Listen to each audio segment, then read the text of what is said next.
Hey everybody, welcome back to the channel. It is about 1:30 in the morning and I cannot sleep. And I've got an email that I want to share with you, and it's about cyber attacks, cyber hacking. It turns out that it's growing exponentially, and I need everybody to pay attention and be careful. A community member reached out. I'm going to refer to him as VD. Wish I had a better way to do that.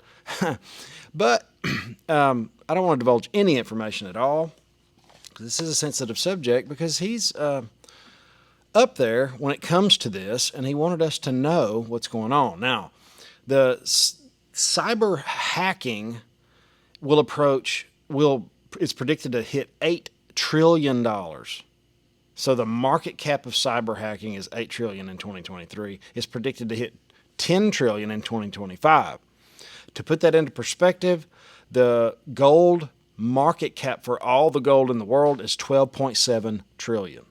This is a very big industry, and I had no idea. Now, he starts off by saying he was listening to me and Stacey talking about hacking of government, and we were openly pondering why people would want to do that. So he filled us in. Thank you, VD, for doing that, and I really appreciate it. Hit the like button, subscribe, and ring the bell if you like this kind of content, because I think it's important. That's why I'm out here at 1:30 in the morning doing it. I've been working in technical support IT for approximately 20 years. I've worked for companies such as Google, UPS, McAfee AntiVirus, etc. Supervisor, Tier 2 technical support. I have no idea what that is, but it sounds like you're way up there, buddy. I've been working purely on IT for about 10 years as a systems administrator, but also some form of security analyst and incident responder. I'm currently going to school to get my bachelor's in cybersecurity and information assurance, both in IT and tech support. I've worked in data breaches for both individuals and companies in some form or another.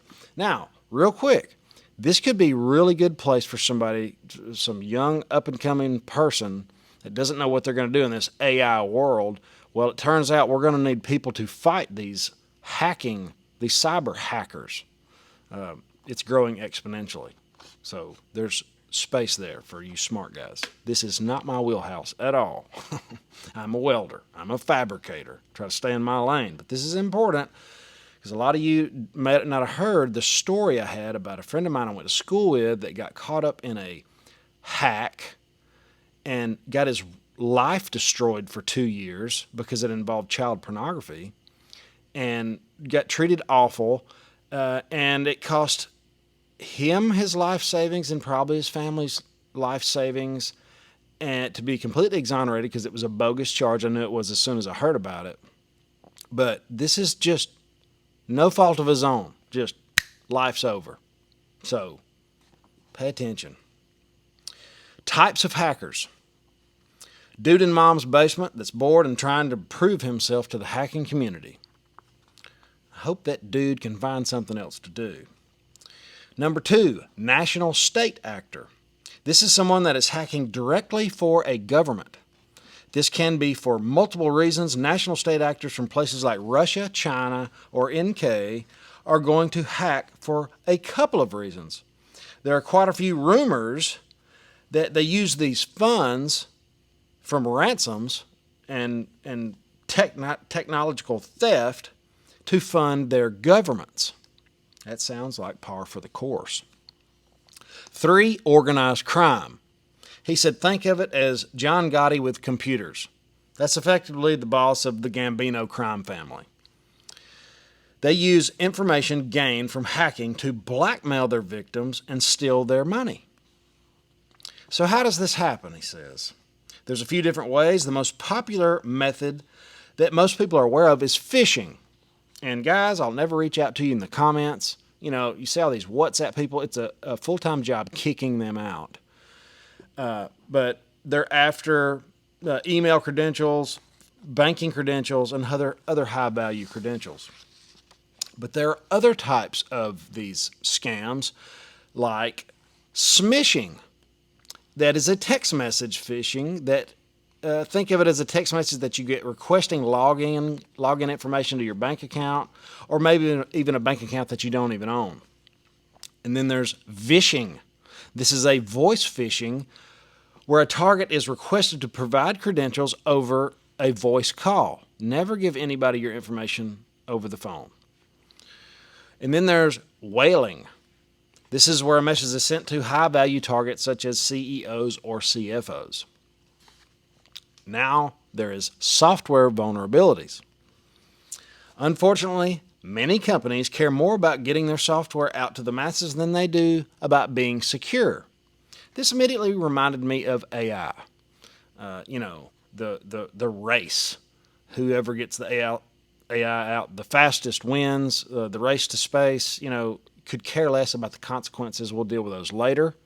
Shoot first, ask questions later. This is why there are constant updates on your software like Windows, Microsoft Office, and Chrome, etc. Many times, these rush software releases ignore vulnerabilities such as allowing authorized actors into end users or companies' private networks.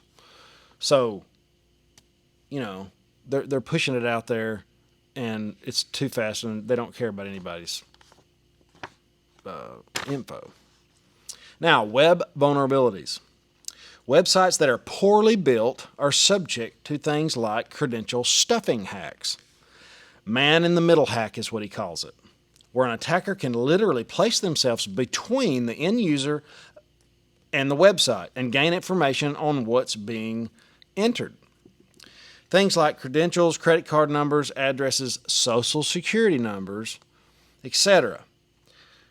Then there's SQL, pronounced squel. Injection attacks, where an attacker can enter a SQL query into a field in a website to gain access to company's database, and much more. There are thousands of groups. Now, here's what I didn't get. This is what he calls the meat and potatoes of the email. There are thousands of groups worldwide that hack for a living. Some of these groups even provide hacking as a service. So a pissed off ex could hire a group to hack you and make your life miserable. Groups that provide HAAS, which stands for Hacking as a Service, RAAS, which is Ransomware as a Service. And here's a couple of examples. You can check these out for yourself. Hackvisit.com, Upwork.com, hire hackers. Spywizard.com. So they're open about, just, come on over and check us out. This is what we've done in the past. This is crazy. And the last one, he said, is the most fairly prolific and current hacking group at the moment, is KrebsonSecurity.com. And he unfortunately had a run-in with these guys. He said, I unfortunately had a recent run-in with this group.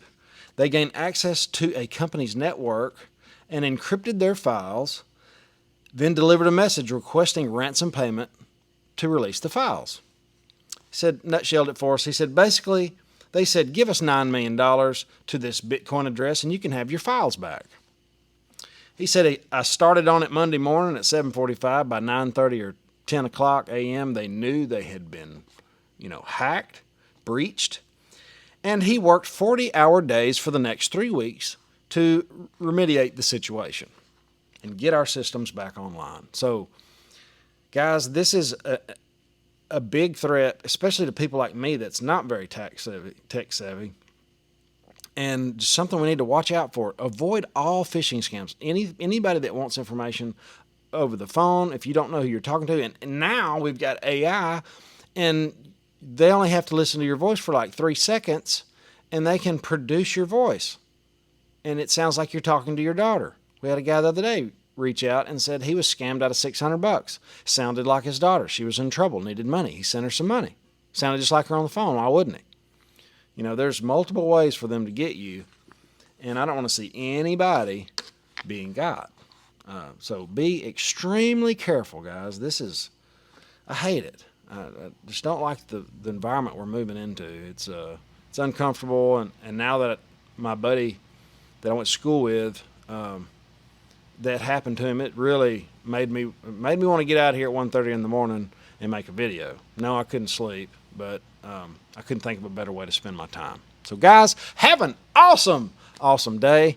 I'll see you in the next one. Later.